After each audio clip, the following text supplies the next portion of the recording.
Hello, good morning mga ka-farmers. Ngayong umaga, bali meron tayo doon isang lugar na kung saan tayo kukuha ng lupa na pang mix natin sa compost na binili natin.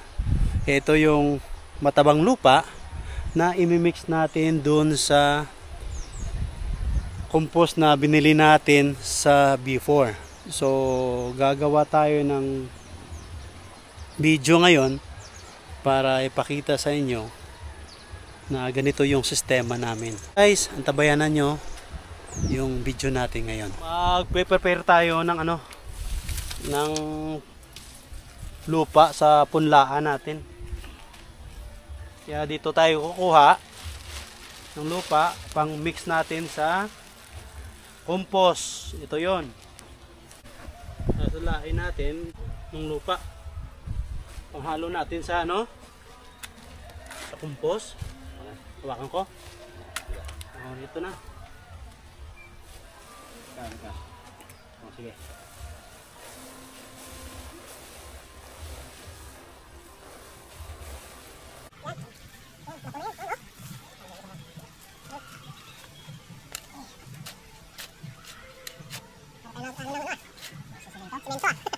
Ito na yung kinalabasan nung sinala natin na lupa galing dito.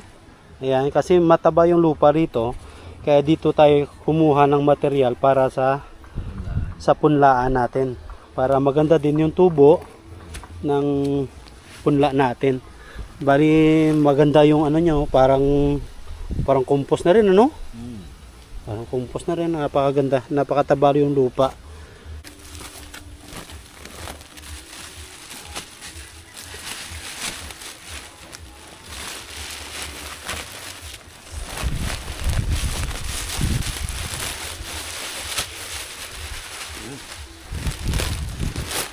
Wala stick.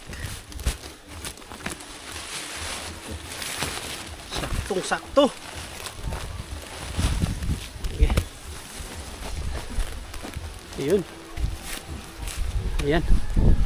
Dadalhin na natin dun sa baba.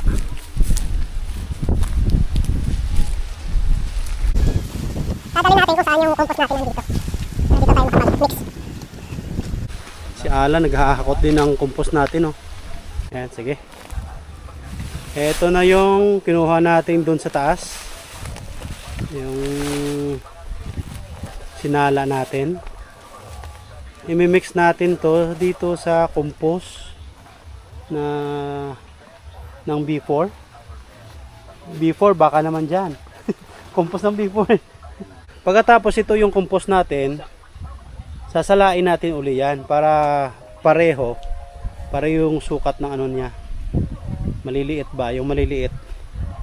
Yan. Sasalain natin uli yun. Diba pareho sila? Yun. Ayan. Si alam mo na ang mag-aano dyan. Yung maitim na itim galing yan dun sa taas yung kinuha natin kanina. Then ito yung compost ng B4. Then imimix natin dyan. Ayan. Yan.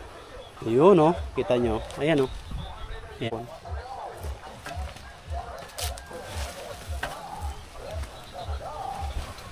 Ayun, kita nyo.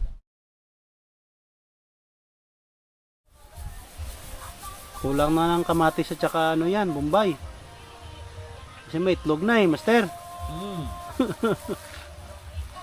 Yan mga ka-farmers. Kaya tinatabi natin yung mga itlog na niluluto natin. Basura na Ay. Ito. Yan, mimix na yan yung shell ng itlog, yung compost, saka yung matabang lupa na kinuha natin. Mimix na natin lahat yan. Yung shell ng itlog, hindi naman ibago yung pula mo. Mula pa lang itlog sa shell.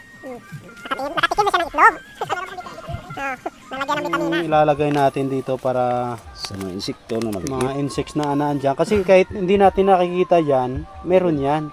Lalagyan natin ng grande.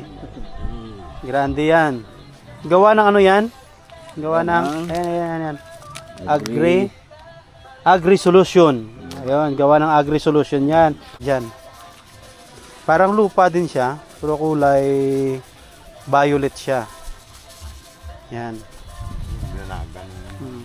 Oo, para yung mga itlog kasi yung lupa na yan. Itlog ng mga insekto, ha. Di ba? Ititreat mo yung lupa bago mo taniman ng punla. Yan. Siyempre kailangan natin, gusto natin healthy yung tanim natin eh. Kaya kailangan natin yung land preparation talaga yung pinaka ano diyan. Pinaka pundasyon ng pagtatanim kumbaga, di ba? Ayan, lalagyan na natin yung tray natin. Ayan.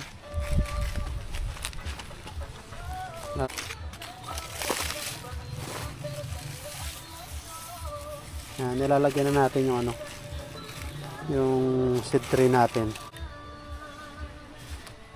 Yan yung land preparation namin sa seed tray namin. Yan yung ginagawa namin.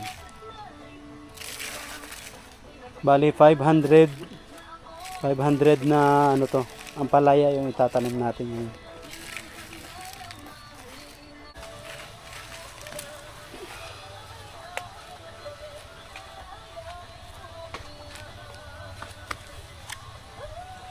Bali ito na yun, oh. Ito na yung seed tray natin. Pagkatapos natin dito, nilalagay ni Master sa nursery natin. Meron tayong nursery dyan na maliit dyan sa taas. Dyan natin ilalagay yun. Pakita ko sa inyo. Dito nilalagay ni Master yung seed tree na tapos na. Ayan. Nakita namin yung isang araw. Yan, oh. Pinapesto na yan dyan. Ayan. Para tanim na lang, ano, Master, no? Oo. Naglagay na lang tayo ng buto-buto. Buto na lang, lagay na lang ng buto dyan. Diligan.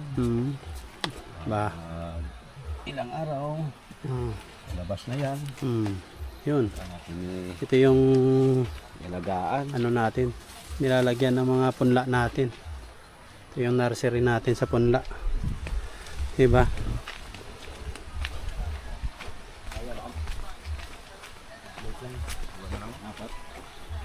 Ha? Okay. Ayan. Dadali natin doon. Dinala na ni Ka-Farmer Alan yung ano natin. Yung seed tree. Ayan. Dito si Master, oh. Yun, oh. Grabe, ang ganda, oh.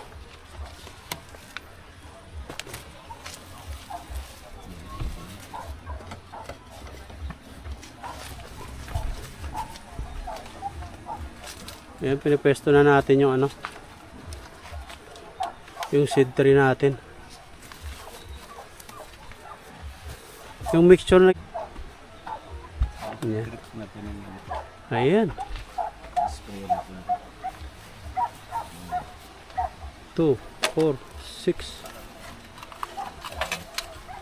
6. Ano? Ito na yung seed tree natin. Ayan na. Diba? Naka-ready na. Ready na. Buto na lang. Oh, ilalagyan na lang ng buto to. Ha-update kayo namin pag lumabas na yung buto. Di ba? Makita nyo. Ayan.